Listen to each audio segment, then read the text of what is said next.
Marge hypothécaire. 5. Parce que tu peux la repayer, tu peux faire un peu ce que tu veux avec, c'est vraiment, vraiment flexible. Puis les taux d'intérêt sont hyper intéressants. Si tu as tout fini ton hypothèque, viens mettre une marge hypothécaire. Genre, c'est.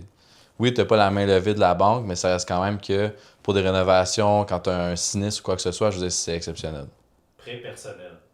C'est pas la pire, c'est pas la meilleure. Si normalement c'est un prêt personnel qui est fermé, tu peux même pas venir le repayer, tu vas avoir de l'intérêt, fait que ça, tu vas avoir une pénalité, fait que ça vaut pas la peine. Fait que je me mettrais 3. Parce que c'est stable comme paiement. Location automobile. Mais 2 parce que oui, c'est un paiement fixe, tu es sûr de ce que tu vas payer. Ça reste quand même que la voiture n'est même pas à toi après. Fait que ça vaut vraiment pas la peine. Je veux dire, tu payes dans le vide sans savoir si tu vas la voiture après. Mais c'est pas moins pire. C'est moins pire qu'une carte de crédit parce que les taux d'intérêt, ils font quand même du sens. Ils sont pas à 15 ou 20%. Prêt automobile. 4.